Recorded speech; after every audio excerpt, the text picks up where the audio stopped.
Well, hello and welcome to Brave Beaters. Guys, for today I've prepared you a fun video.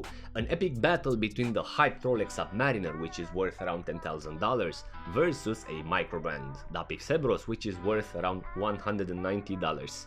These divers are very similar in specs, that's why I chose to do this side-by-side video, and I'm pretty curious to know which one will take the trophy. So the main reason why I chose to do this video is because I want to show what is the quality level of a micro brand nowadays, an affordable option versus an icon that should represent the definition of a well-built watch. And as I said, I'm pretty sure there are differences between them, but the question is how big? Still, I think it's fun to see these two pieces side by side, both being divers, having similar specs. To introduce them, we have the role of David, which is played today by Dapix, a Romanian micro brand that launched their first automatic diver named Hebros. The watch has an inspired case from the Rolex Deep Sea, with slight adjustments towards the ends of the lugs, still the case being downsized to 40mm. Goliath, the competitor of Hebros, is none other than the hyped Rolex Submariner, which does not need necessarily an introduction. Still, it is a major source of inspiration for tons of micro brands, and today there is no exception. So at the first glance, especially if we remove the logos, I think we can clearly say that the black and gold model is a better option to go with. But if we look closer on the macro level, we can start to justify some price of the Submariner. So the general specifications of these two watches are the following: a 41mm case versus a 40mm case, with a 316 stainless steel versus the 360L oyster steel, the Role material being a bit darker, with a height of 13mm versus 12.7mm, a lug-to-lug of 48mm versus a 47.2mm, with a lug width of 20mm on both divers. They both feature sapphire crystals. Dapix has an AR coating where the Submariner don't. They both feature a ceramic bezel, but the Hebros has loomed numerals on the entire surface, where the Submariner just on the loom pip. They both have blue loom, but the quality is a bit different here. They have a wall resistance of 300 meters, both being professional divers. What? It says on the dial. And as for movement, the Hebros features an NH36 with a 40-hour power reserve and an accuracy of -20 plus 40 seconds per day, where the Submariner has the superlative chronometer blah blah blah with a power reserve of 48 hours, featuring a +/2 seconds per day, which is not entirely true. This Submariner works constantly on -3, where my Explorer 2 on +5 constantly. So we can throw the superlative chronometer certification to the trash. Getting into depth, at the finish level we are looking at a sharp case with certain facets of the Submariner, but sharp. I mean, literally you can cut an orange with a Rolex case. The inner lug facets are razor blade sharp, where on the Hebros we have a friendlier approach. And even though it is an inspired case from the Rolex Deep Sea, the angles are less sharper.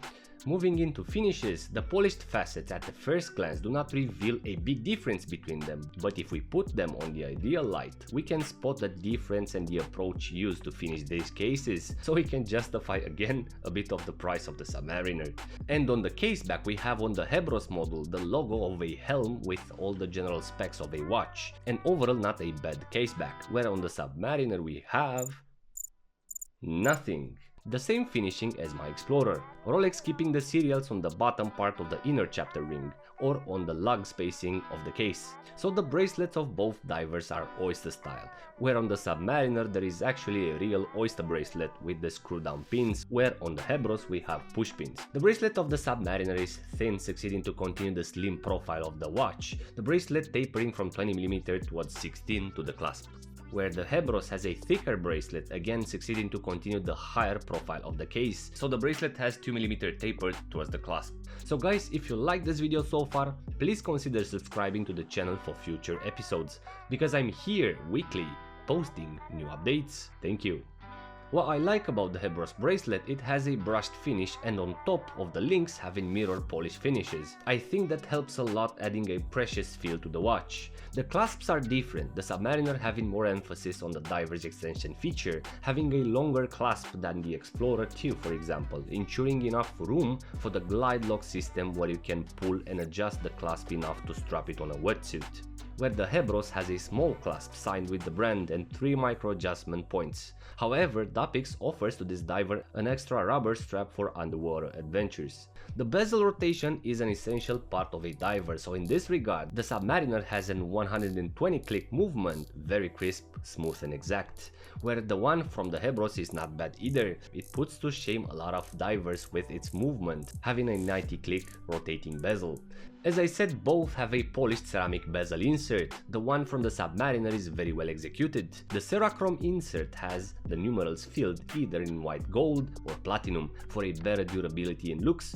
We can spot how well articulated the embossed markers are, including the lume pip that is filled with chromalite lume, where on the Hebros we have a ceramic bezel insert with lumed numerals and markers, and here we can spot the finishing level of the price range, and feels like the lumed markers got stained in time from the usage, and the lume pip seemed to be soaked into the lumed triangle, but the lume effect looks cool though.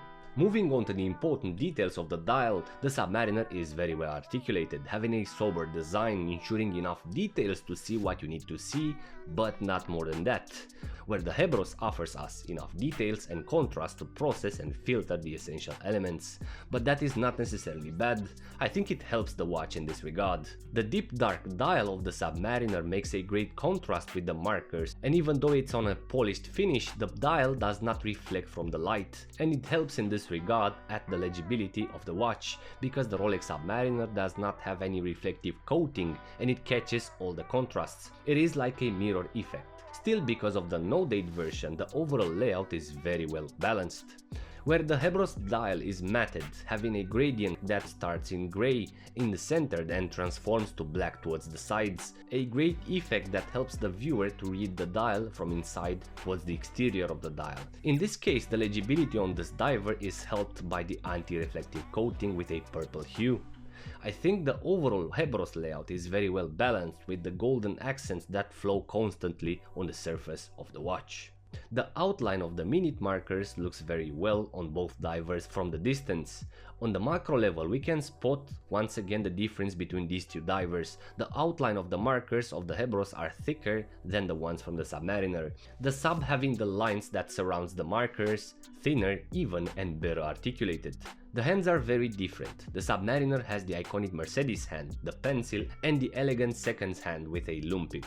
Again, very clean and well defined, where the Hebros hands are very similar to the Omega Planet Ocean model, using shapes as arrows and diamonds, ensuring enough complexity to the hands, enough to unmatch the overall dial design, where the printing on the dial is very well implemented on the Submariner, very crisp but muted just enough not to compete with the important elements from the dial. The Hebros is not bad either. I can spot an even printing that is pretty muted compared to the strong gold accents. So guys, that was it. I think we've seen enough just to understand what is the potential difference in quality between an iconic hyped watch and a micro brand. They come with a significantly big difference in price. The Submariner costs 52 times more than the Hebros model. Is the Object Submariner 52 times better than the Object Hebros? I think definitely not. But is the brand Rolex 52 times more valuable than a micro brand? I think definitely it is. And if you like the combo from my Mido decompression timer, this is an exceptional orange 7 Friends and Watches leather strap, and there is a discount code for you of 10% if you insert the keyword Brave Beaters on the coupon code area before you proceed to the checkout. So to conclude, the Object Hebros feels to be more complete, having more details and engravings on the caseback, where the Object Submariner is simpler but better made and more accurate, where brand-wise I don't think we can compare them at all. Rolex having an amazing heritage and a successful positioning on the market, and I think some are interested to buy the brand, the assurance of quality and the status rather than a useful tool. So I guess there is no right or wrong here. You can buy what you like, enjoy what you want, but buy it to impress yourself. But what do you think? Which one is better and why? Please let me know in the comments down below. So guys, I think it was fun, hope you enjoyed it.